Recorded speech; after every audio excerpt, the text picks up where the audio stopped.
Hello, this is Ricardo Diaz once again with CU Immigration Forum TV. And as is common, we will cover immigration topics throughout this next 30-40 minutes, and we hope that you also learn something and that we also learn something from each other. And as it's happened in this series, we've been talking about immigrant-friendly communities, and for that today we have two guests. And let me see if I get it. Rebecca Nathanson and Billy Lyman. Excellent. And so, as we talk about immigrant-friendly communities, we've been talking about this particular course that Dr. Stacy Harwood at the University of Illinois has been running, and these are some of the graduate students, both PhD graduates, masters? Masters, and I'm also doing a law degree as well. Okay. So. Just on your spare time? Yeah, you know, when I feel like it. Okay. Shall we start with Rebecca? Rebecca, tell us a little bit about the course and how you both came up or how did the class decide what to do? Sure. Because that eventually relates to today. Yeah, so it's a small graduate seminar. I think there's 4 of us, and it's called Local Immigration Policy, and we're all, well, I guess most of us are planners, and there's one social work student, PhD, in the class. Planners in planning your life? Planning?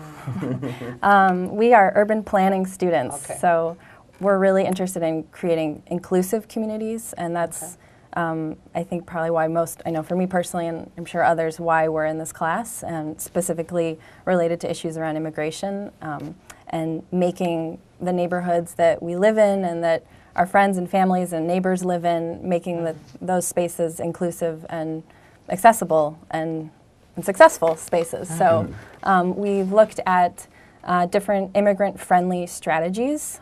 We've done different case studies and looking at what other places in the United States are doing to create immigrant-friendly places. And actually, because I met you guys maybe a month and a half, 2 months ago, one of the parts that interested me is when I saw them the first time, the case studies that you were working on, I didn't know how to relate to them from the towns I had lived in. And so I noticed when I put in the request, can you tell us a little bit about demographics of the case studies? Yours came up really fast, Billy. So can you tell us just a little bit about, in the course, where the case studies came from and the range maybe of the places that you guys have studied? And it's not a prepared question, so you can both build it up. I mean, I think the range is definitely all over the board. So I know Rebecca will talk about a little later on. She's looking at Chicago and Detroit, so definitely have some major metropolitan areas in there. I tried to look at some towns that were a little closer to size of Champaign-Urbana area. And when, looking at individually Champaign or individually Urbana, obviously they're not going to compare to the size of a larger metropolitan area. But if you do take the Champaign-Urbana area as a whole, you find out that it does have some similarities with, say, Richmond, Virginia, which is a town that I looked at for my case study. They're actually very similar size if you look at the two cities. And also I looked at in Indianapolis, Indiana. So, and we'll be bringing that up at another segment then to go into the details of those cities. That'll be good. As far as the history of planning and making them friendly or inclusive, that's a new topic for me. Although that's what I would want as a member of the CU Immigration Forum. I guess I hadn't, until I met Stacy, the professor, I didn't think of it being a slice of regional planning or city planning. Inclusive is maybe happens or maybe not, but you're actively planning or looking for that, right? Yes, absolutely. And I guess although the discipline has sort of a technocratic top-down history, which is something we deal with and discuss, and I think we're really still processing that as a discipline. I mean, there are progressive planners in our history as well, and Jane Jacobs is probably one of the most famous who did her work, decades ago. So we do exist. There are progressive planners, and even though that might not be what people associate with urban planning, but it's absolutely a core thinking principle. about infrastructure and the images that are evoked for me. But because you've concentrated this semester on immigrant friendly, you've basically parceled out the topic into separate sections, and you are today covering then a section of that topic, and then you'll be doing in another episode your section. So tell me the range of topics that are covered in the class, and then we'll come back to yours. So I mean, my topic that I'll be, as you said, I'll be covering in another episode looks at immigrant welcome centers. So kind of as we were talking about before, it's kind of the bricks and mortar version of trying to create a welcoming space for immigrants coming into new cities. So usually these offices operate out of a building or some sort of maybe it might be a governmental office or a private entity. So you're the building side. Mm-hmm. Mm-hmm. So it's a place where the immigrants can go, where they can access everything they need when they, for something that they get. Okay. Or there's something that they would need upon arrival to a new city. But it's very much a physical place. Mm-hmm. And so today's topic will set that up well, because you're covering the conceptual part of it. Tell us a little bit more, and you can use the slides if you want. You just tell me. Sure. Yeah, we each looked at different strategies for making a place immigrant-friendly, making cities immigrant-friendly. And I was interested and specifically looked at economic integration. So how are immigrants in our communities, how are they consuming, producing, how are they able to engage in our local economy, and are there opportunities available for them to do that? Because we want them to do that. It's good for them, it's good for us. And the concept of economic integration is particularly relevant for immigrants, because just the nature of immigration, leaving your home country, coming to a new place, learning a new language, characteristics that immigrants often have are also similar. There's parallels to what we think of as entrepreneurial, really hardworking. Let me then switch to the slides, Sure. and you could just keep on talking over them and you tell me when to show you the next slide. Okay. The act of immigrating, it takes enormous. It's incredibly difficult, and it's a huge risk that people take, and those are also characteristics that we associate with entrepreneurs. Mm-hmm. Yeah, you're leaving behind your people, your home, your friends, your food, your climate, what else? Everything except whatever you bring with you. Yeah. Yeah. Okay. And people who take this leap and take this risk, these are hardworking people, and they are seeking opportunities to improve their lives, to improve the lives of their children and their families. So they're really seeking opportunity, and that's exactly what we want in a local, to help an economy flourish, is we want people who are willing to take those risks. Okay, so then. Right, so I looked at 3 different cities and looked at plans that they were making and initiatives that they were taking. And the first example I looked at was Chicago. And Chicago has what's called the Office of New Americans, which was created by Mayor Rahm Emanuel. And they've created this really comprehensive plan for making Chicago. They want Chicago to be the most immigrant-friendly city in the world. Yeah, they said that. That's their tagline. Yeah. And that's ambitious. It is, yeah. It's exciting. And this plan, like the other plans that I'll mention very briefly, I'm just going to mention a couple economic pieces of support, but they're really comprehensive in social supports, economic supports, making services available for youth. So the economic piece is just one of the whole piece. So I'm going to pull up, this is their website. Did you want to see it now? Or okay. So it's easy to find. If you even just Google Chicago New Americans Plan, you can find the executive summary and the document online. And what I wanted to point out about the Chicago Plan is, well, first of all, the context. Chicago passed a welcoming city ordinance, which makes the federal immigration, local authorities cannot, they cannot enforce, they cannot enforce federal immigration law, and that's important for helping immigrants to feel safe and welcome.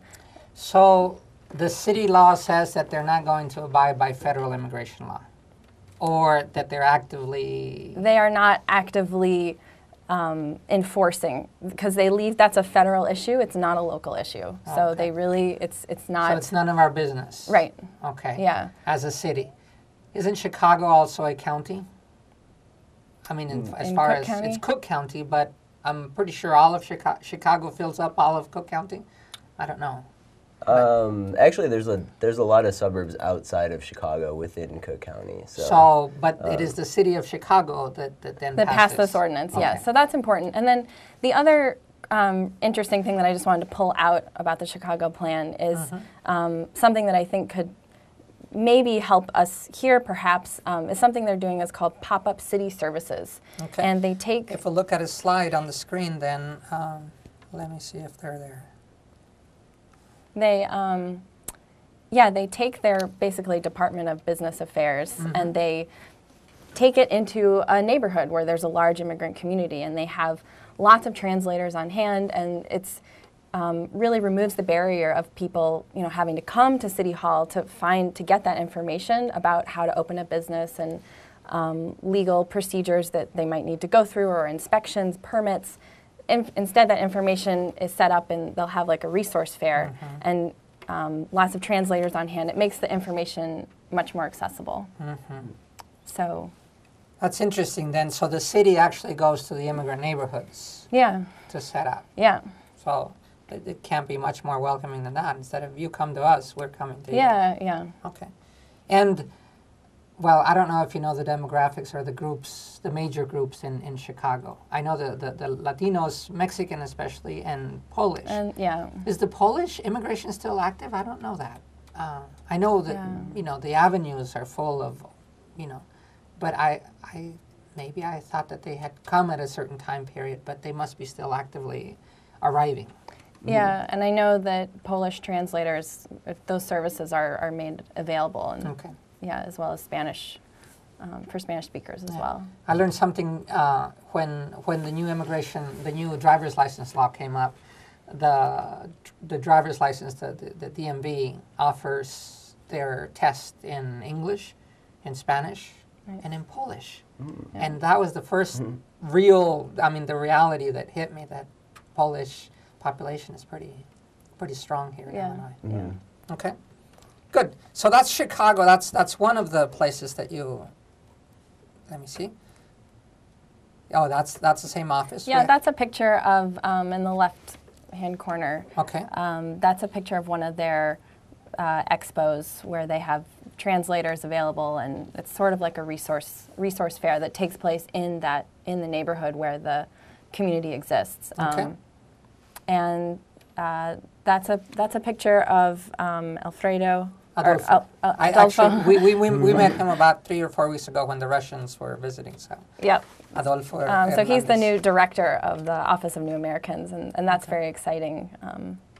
We had an IBM executive with us when we visited him, and afterwards, unsolicited, he said to me, and Adolfo wasn't there anymore. We had already gone onto the street. He says, they couldn't have picked a better person for that job. Yeah. He's so quick, and he's got the stats, and he's got the programs, and he knows the plan is like flows out of him. It was very nice. Anyway, so that's Chicago, and then and then Dayton's been doing some interesting things as well. Dayton, Ohio, to make their city more accessible and welcoming for people who are immigrants and live there. And what I was going to pull out about the Dayton plan, which is also comprehensive in the way that the Chicago plan is. They have PR strategies, they have social supports that they're helping to enhance those services, and then they also have this economic piece, how to support local businesses, immigrant-owned businesses, help people who want to open their own businesses, and it's really helping people to participate in the economy, whether that's It looks like they have also a resolution, like Chicago did. I wasn't aware of that, but I'm just thinking, how do I implement? How do I look in the area? It looks like a a city resolution, law, something should go through that. Okay. Yeah. So what's interesting about the Dayton plan is they have one of the strategies that they're going forward with is they've identified what will be an immigrant business district, and they're really trying to focus in. There's already immigrant-owned businesses there. There's a school district there that supports immigrant families. There's a bank, which is important because people need credit. They need access to financial support. So I thought that was an interesting thing that they're doing. It's focused on East 3rd Street, very, very zeroed in. Yeah. Do they specify what type of, are there any specific nationalities that they're targeting for this immigrant business district, or is it just all a Latino inclusive? neighborhood? The specific. I mean, it's building upon what's already there. So they're helping to enhance the area, make it more business friendly, make it more pedestrian friendly. They're going to assist with facade grants to help it look and make it so that it's an area that gets more foot and vehicle and dollar traffic. Actually, in Philadelphia, I was there for when they zeroed in in West Philly, thinking 58th Street, where it's a lot of African had already settled and the businesses were there, and then they were providing support to get them off the sidewalk into whole storefronts, and then it benefits the city in so many ways. One of them is the tax space. Yeah. It gets very clearly picked up. But the other one is that it was lively anyway. It was a lot of people going back and forth. I knew if I needed to buy certain things, that was the cheapest place. And so I would go hunt through the streets, through 58th Street and find out. 58th, 59th. So that's... I like and the Dayton plan. the cities who are moving forward with these initiatives, they understand that their immigrants are assets, they're economic assets, and they understand that they benefit, but the immigrants benefit themselves from being able to produce and consume goods, and then the city benefits from sales tax as well. Yeah, it sounds reasonable.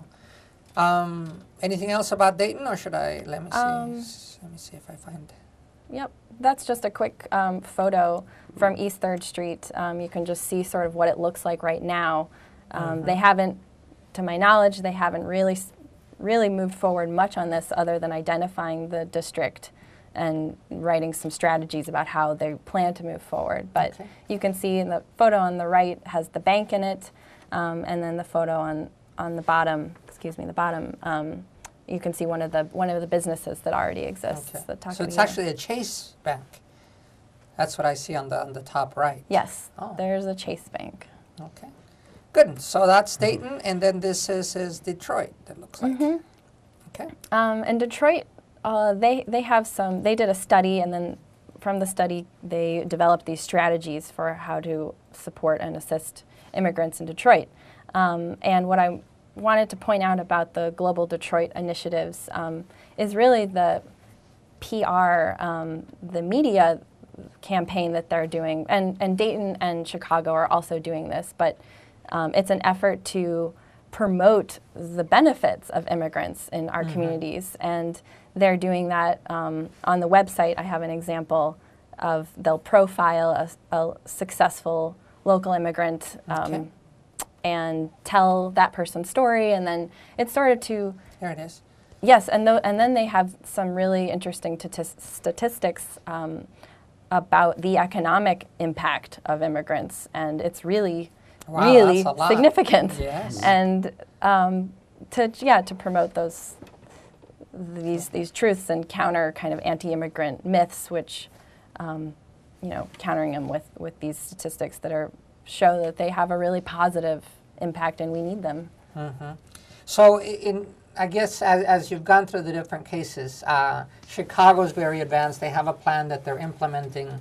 Dayton has a plan that looks like the street at least pictures they're moving forward, but it's still, and this one's convincing the public still, or have they implemented? I don't know. I haven't seen They're it. all in the process of implementing. And the things that I pulled out were sort of just kind of what I thought, some just unique things that might be parallels that we might try in our own community here in Champaign-Urbana. Okay, actually when I asked Adolfo where his ideas came from. That is a Chicago plan. Yeah. He looked at me and he said, well, it was us. And I said, well, yes, you have a big advisory group, but you guys just came into office a year and a half ago. Right. This is not the kind of stuff that one pulls out of, very quickly. And he said, actually, we did look at the Dayton plan. We looked at Detroit. We looked at San Francisco. We looked at them, but they're doing very niche. They're doing only a certain section. We took their ideas and then did a full plan because we don't want to be just known for these kinds of visas. We want to be known for the full thing, and that's when he said, and we want to be the most immigrant-friendly city in the USA. But the world, too, it looks like. Yeah. Okay. Good. So that's Detroit. Let me look at your next slide. Maybe 6, 8. Those are just some examples of how to profile, profile someone's story and the importance of an external media strategy that's an important economic strategy as well to help to counter false ideas that immigrants don't participate in our economy in a positive way and that they are hardworking residents and they're taxpayers and so this is a strategy that all three places are doing these things. So since we're at the credits part, tell me more about then, you looked at those cases, but in the back of your mind was also, Urbana-Champaign was already there as to how that might fit.